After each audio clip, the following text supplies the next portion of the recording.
Joined now by Justin Rowan. He is a fantastic expert on the Cleveland Cavaliers, host of the Chase Down podcast, and our correspondent here for the Alley Oop covering Cleveland. Thank you so much for hopping on, man. Look Uh, at you gassing up this bicycle, calling me fantastic already. Thank you, Ryan. I yeah, well, appreciate it. It's good to talk to you again. we'll just it just means that you have to provide maximum effort on these next 10 to 15 minutes.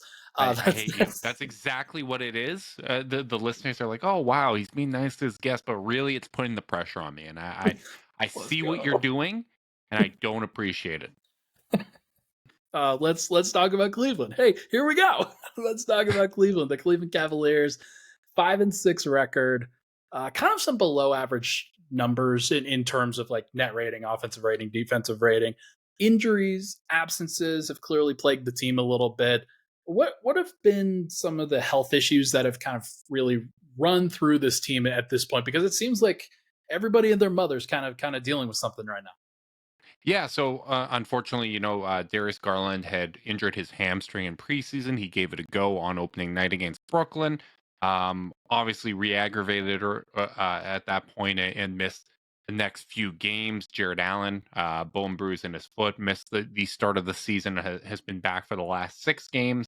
Then Garland comes back. He's starting to get his legs under him. Finally starting to take a few more threes. You could tell he just didn't have the legs there with the hamstring issues and missing so much time. And then JaVale McGee pushes him from behind and his head smashes into Mobley's knee and he's got a neck issue. So he's questionable for Friday's game against Detroit. It sounds like he's not going to miss too much time there, but it's really been the story of the season. It's been rather unfortunate. They had a game against Indiana where looked like they may steal it, but they were playing without Garland, Mitchell, and Allen in that game. So it's been very frustrating, especially as you navigate a tough opening schedule. For them to be shorthanded in the ways that they are, it's really it's taken a little bit of the wind out of the sails when it comes to this season. Yeah, it certainly has felt that way and kind of flirting with 500, under 500 for a little bit here. This team has dealt with some injury issues with this core in the past, where kind of I think dating back to right at the end of the season a couple of years ago, where you're like heading into the play-in tournament, you're just not sure who's going to play, not sure how guys are going to be able to gut it out, and obviously you'd rather deal with these issues early, but it doesn't make it better. It doesn't make it more fun to have to worry about it.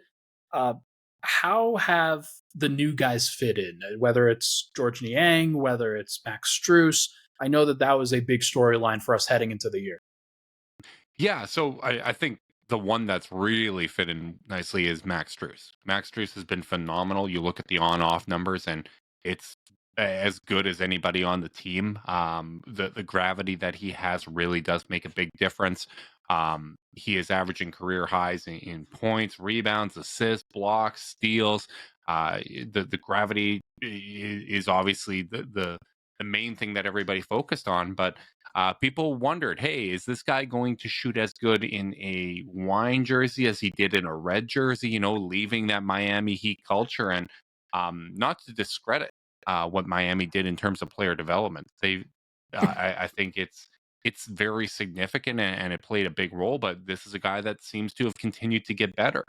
I think the one thing to keep in mind, or the one thing I'm keeping an eye on, is when you look at his shooting splits in games where Darius Garland plays, he shoots 46% from three, and in games where Garland doesn't play, it's 25%. So as I was rattling off injuries, I forgot to mention Ricky Rubio still not with the team. Ty Jerome ankle sprain, he's been out as well. So the Cavs have been playing a lot of games without a single point guard in the lineup, and for a team that seemed to have a lot of guard depth coming in, somehow we are back in this point where undrafted rookie Craig Porter Jr. Has been playing some minutes. So it definitely it's been a trying start to the season for sure. No, for sure. And like I was looking up this number for Nikola Jokic. I was looking up his clutch defensive rebounding because it feels like he grabs every single defensive rebound. You know the one player in NBA rotations that is grabbing more defensive rebounds in the clutch? Max Struess. Believe it. He's been a monster. Like he's really been contributing. Those were so important in those games where Jarrett Allen missed. They actually kind of really found something with the front court of Max Strus, Isaac Okoro, and Evan Mobley. Okoro, God, again another injury I forgot. Like his knee issue flared up, the same one that had bothered him in the playoffs. So the Cavs are giving him some time off.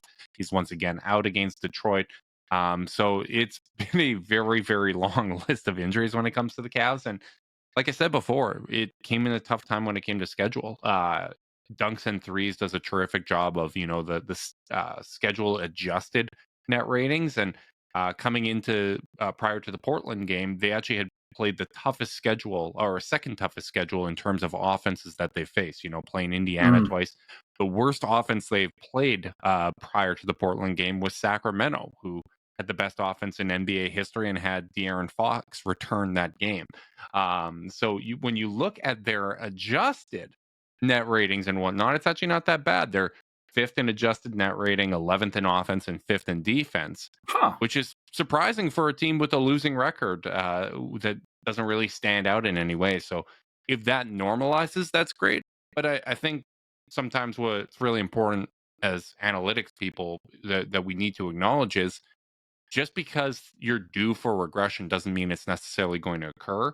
And when things aren't going your way, do the players continue to buy into the system? Do they continue to execute at the same level that would warrant or would invite that positive regression to come along? That to me is the biggest question when it comes to the Cavs, because I think what they're doing works. They're third in expected effective field goal percentage and 18th in effective field goal percentage. So they got positive regression on that side that may be coming. But if they don't get healthy or if they stop buying into what's going on, i- i- in a high pressure season like this one, I can see things going sideways. It is clearly a high pressure season. This is the first year where you can really genuinely say that the Cleveland Cavaliers should be a playoff contender, should be a team that pushes the teams kind of like what everybody expected to be at the top. Like, but it doesn't like just doesn't matter. Like Cleveland's got to survive. They've got to get through it. And I think everybody feels that pressure for sure.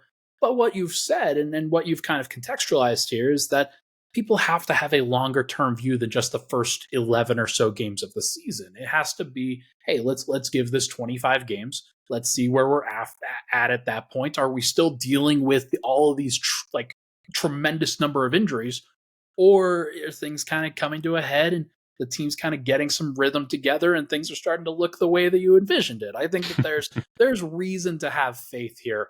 I think that faith should start with Donovan Mitchell, by the way, who we talked about this just before getting onto the show. His season's kind of gone under the radar, in my opinion. Some of the numbers and some of the production that he's putting together has been really, really cool to see.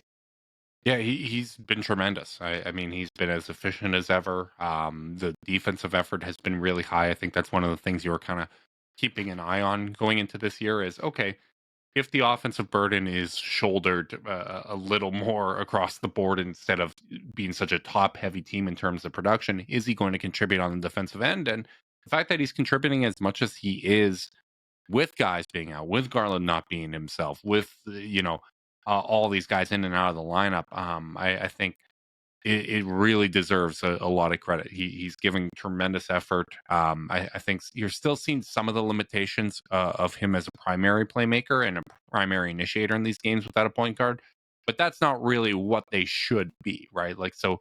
There's some growing pains there too. Still trying to develop the chemistry with Evan Mobley. Whereas last year, when JB broke up the core four in terms of staggering throughout the game, what really worked was Garland with Mobley and Mitchell with Allen.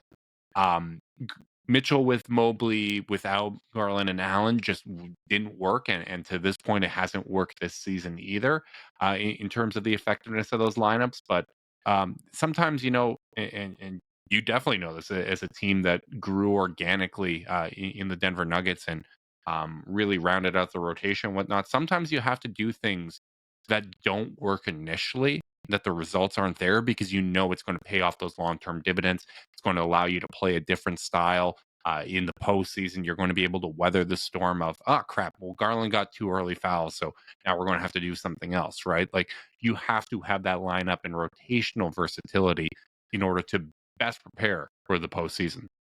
It is about building habits. It's about understanding who you are through and through as a team. And to this point, Cleveland, I think, is still figuring that out. There's still some layers of that where you have to know what Mobley is going to be in these end of game situations. You have to know who's going to have the ball in their hands, who's going to be sort of driving the bus, if you will, and what is going to just in general work in a lot of these cases, whether it's going to be the offensive or defensive end of the floor or both. I think that there are reasons to have optimism, of course, with this group. That hasn't changed for me in any way, shape, or form. I would just like to see this team get a little bit of a runway here, see if everybody can get back on track, see if everybody can get back healthy, and see what it looks like with Max Strus, with George Niang, sort of pigeonholing and just filling in the gaps, if you will.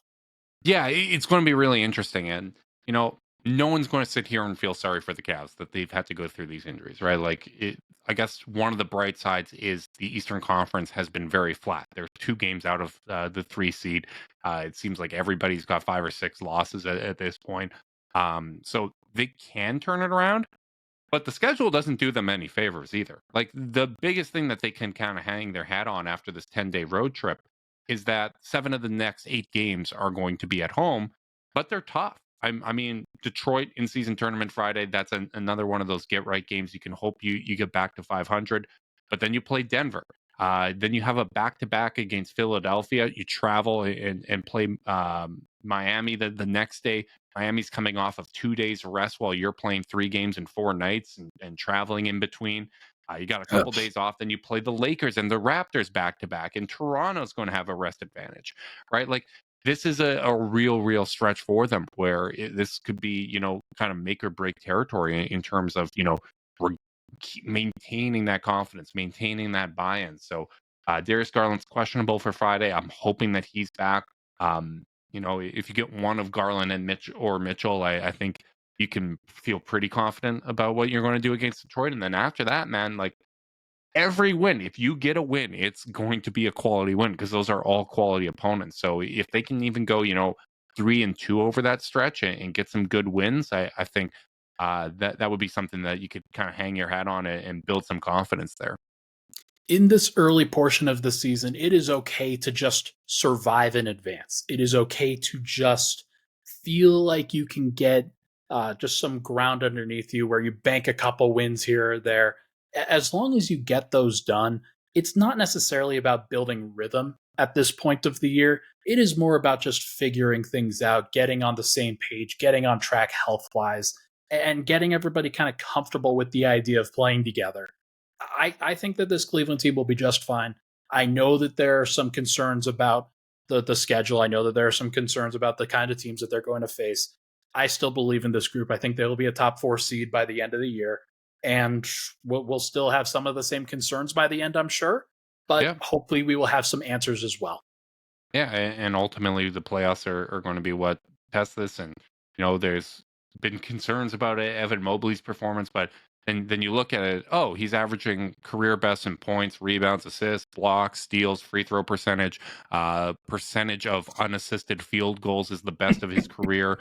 Like, he's been great since Jarrett Allen's come back. Like, I think one of the lazy things people do is they look at Evan Mobley and they go, 7-footer center, you're a center, right? Like, to quote role models, you white then you Ben Affleck, right? Like, it's just, if you're tall, you have to play the 5. And like, really, the ground he needs to cover from a player development standpoint is things he needs to do individually. He needs to work on his face-up game. He needs to develop a consistent mid-range jumper, the processing speed. Like, that's all there no matter who he's playing with.